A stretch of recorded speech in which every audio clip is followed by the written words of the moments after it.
welcome back to my channel and to today's Schmoedown Tea Time.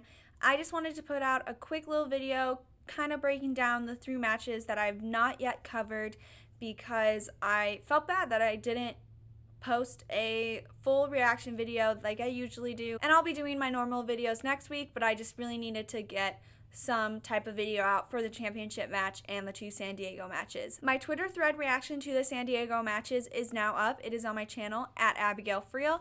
I would love if you could check that out. I love doing those, and we'll talk about the San Diego matches, but first, let's talk about that singles championship match because it was truly wild. We had Robert Meyer Burnett breaking down everything that he is now implementing because he is the commissioner following Drew McWeeney's win in the Manager Bowl. The first thing he announced is that he is making sure that there is going to be a rule book. I feel like this might have been something in the works already.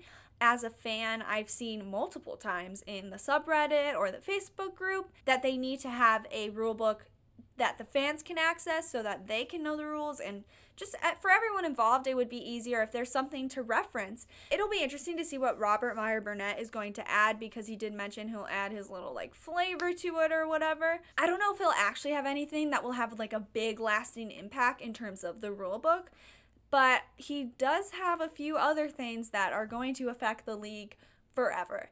And one of those things is that now if you are a champion or a championship team, you need to defend your belt 4 times before you are qualified for an automatic rematch. I feel like this definitely makes sense because when that first rule was implemented I think you had to defend it 2 times before you got a rematch. The league was just different. I mean, even just thinking about the championship match, we're talking about the video with Dan and Paul right now, the champion is going to defend that title in a month. And so I feel like the league is just so different in terms of how often the belt is put on the line. And it will just make everything easier because championship matches are being played so often, and just making it a little bit longer of a reign as champion to be able to get a rematch just makes sense for where we are in season 6 of the Schmoedown. The next thing announced was that if you are the winner of the free-for-all or the MVP of the free-for-all, you have until the next free-for-all to use your number 1 contender or your championship match. I already thought that this was a rule that you had until the next one, and we haven't really had that issue because all the winners of the free-for-alls have used theirs in a year. But I already thought that was a rule, so I guess now it's an official rule, and I feel like that it definitely makes sense, and it will make it more interesting to kind of have a deadline and kind of have some pressure put on the players to use it in a year. The last thing I wanted to talk about is that Robert Meyer Burnett is now going to be in charge of the single and teams tournament. I feel like that this is the 2019 version of corruption. I am hoping that it does not truly affect the tournament in any way. I feel like because corruption was so big and so crazy last year, we kind of got a smaller singles tournament, and I would love to have really big single and team tournaments this year because I kind of missed that in 2017. It was so fun, and to have all the teams be shaken up, it was a lot, even though now most of the corruption teams are the actual just legit teams of the 2019 season. It was kind of just a lot to have everything be shaken up. So I'm excited to kind of get back to a normal tournament, but I'm also scared of what Robert Meyer Burnett is going to do to the tournaments this year now that he's in charge. Before I go into the rest of the match, Robert Meyer Burnett saying all that stuff is definitely the biggest tea moment, and the tea was piping hot because of everything he said and the effects that it's going to have on the league for a while. Finally, just kind of covering the match a little bit, both the players played really well. This match kind of reminded me of baseball, where both the teams are so good that the game is defined by the mistakes that happened, and that definitely relates to this match because both the players were so good that the game was defined by how many questions you missed, and that's kind of what it came down to, and Paul came out the winner. I am super excited for Paul. I hope this finally legitimizes him as a Schmoedown player because he's been undefeated, but every freaking match he has, it's, oh my god, a fan league player. Him and Chance Ellison are the fan league players, and it's getting kind of annoying if I'm being truly honest, but I'm happy that now he can be regarded as one of the great Schmoedown players that he is, because there has been few times that a rookie has come into the league, been undefeated, and got to play the greatest, in my opinion, the greatest Schmoedown player of all time, Nan Murrell. And I feel like that's just not being talked about enough right now. I don't know if he's just being overshadowed by Mike Kalinowski becoming a triple threat player, but he is doing crazy things this season that no one is talking about. And not that no one's talking about it, because people are talking about it, but not enough. So I'm excited for Paul. I'm sad that Dan is now not a belt holder, but I definitely think he's going to use his free-for-all championship match for the singles league and not the teams league, because I feel like him and John Roca have a very good chance of doing well in the tournament. Even though they did just lose to Corruption, I think that they have a really good chance of getting that belt this year. So I would be excited to see him maybe play the winner of the New York match and maybe make an appearance there and challenge someone either in New York or after New York for that belt using the free-for-all championship match he has. Now, getting into the 2 San Diego matches. This was a really good live event, and that's even coming from me, and I was not in San Diego. For the undercard, we had Kevin Smets returning to the Inner Geekdom League, and he was playing Adam Hlavik. This was an important match for both these players.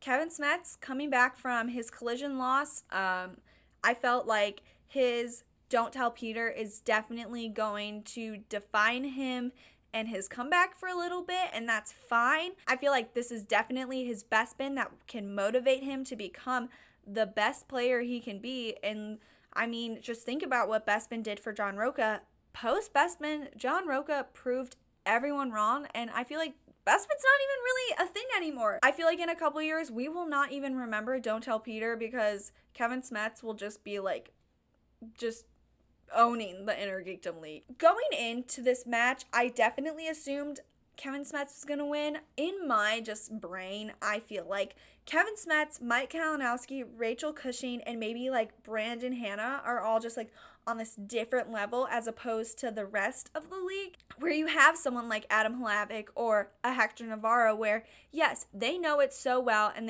that is their livelihood and they enjoy all the Inner Geekdom movies, but it's just their base knowledge. And I feel like all those other players that I mentioned are just on a different level. And I feel like it really comes out in matches like this that you need to be on a different level to play and contend in the Inner Geekdom League for a belt. And I would say that Adam Hlavik probably just had a rough match, because he did mention he had came from Hall H, and you know, that's probably a very long day and a long weekend, and it's probably really hard to play an Inner Geekdom match, especially after all that stuff that he had just experienced.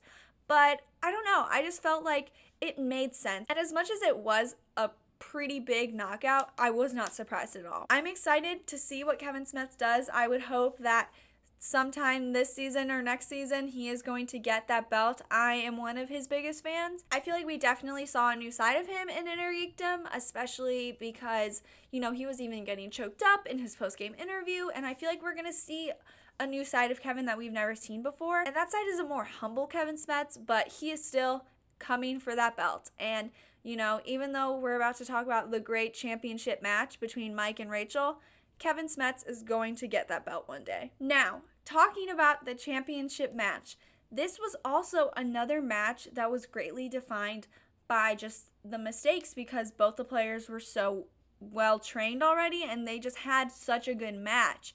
We had Mike Kalinowski coming for that belt that he lost in February during the Schmoedown Throwdown, and we had Rachel Cushing, who is double belted. So it was a very intense match, especially during San Diego Comic-Con, because it is something that the Inner Geekdom is all about. Those Comic-Con fans, that is Inner Geekdom, and I felt like that was such a perfect opportunity to play the Inner Geekdom matches there, and it represented what the Schmoedown is about, which is people who love movies. And we did have Mike coming out on top as the winner. It was an emotional match for both the players, but especially Mike after he won. I'm really excited for him. I'm sad to see Rachel lose her belt, because I am a big fan. I'm honestly like, the Inner Geekdom League is so hard for me right now because I'm such a big fan of Kevin Smets, Brandon Hanna, Mike Kalinowski, and Rachel Cushing. Like, those are all kind of maybe like my they're all like maybe my top 5, and they're the 4 of them. I feel like the championship Inner Geekdom belt is just going to be like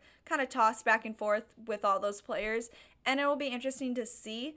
But yes, we did have Mike coming out on top, finally beating Rachel, and it was such an emotional match for all of them, and I was really excited for him, and I'm excited to see if he can become the triple threat player of this season, because he does have a chance to get that singles championship belt. I think if he beats Ben Bateman or Jeff Snyder, I'm not exactly sure, but he does have a chance for that New York match, and I feel like he is getting closer and closer to that team's belt, and I would love to see a triple threat player, because Rachel was the first double belted player in terms of an Inner Geekdom and then another league, but now having a triple threat would be actually insane. I'm excited to see what Rachel does. I know she does have to focus more now on teams, especially with Clark, but I really am hoping to see her make a comeback in the Inner Geekdom League, especially being one of the only girls in the league. I feel like that's always important for representation.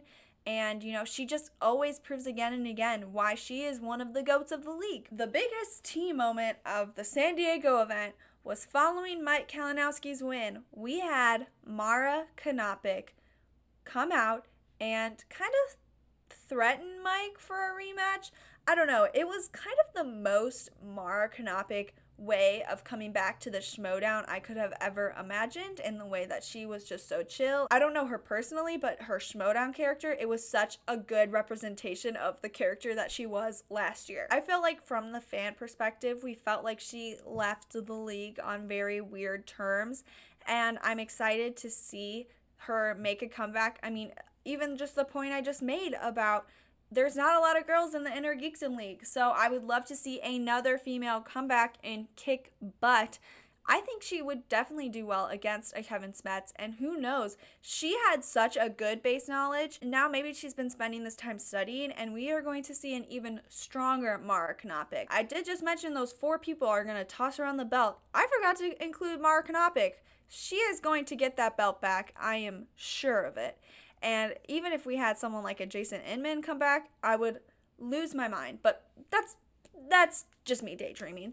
I think that Mara, I don't know what she's actually entitled to, because she asked Mike for a rematch, but I don't know if she will automatically get that, if she's going to have to play people first. So that will be interesting. And that was definitely the biggest team moment of the San Diego event. And everything they do at the end of an event is just so representative of the Schmoedown and keeps you interested and keeps you entertained and keeps you wanting more. And I think that Mara was the perfect post-credit scene and post-match cliffhanger that we needed for that San Diego event, just to make it above and beyond. So that was my quick scrambled thoughts on those 3 matches. Thank you for watching this video.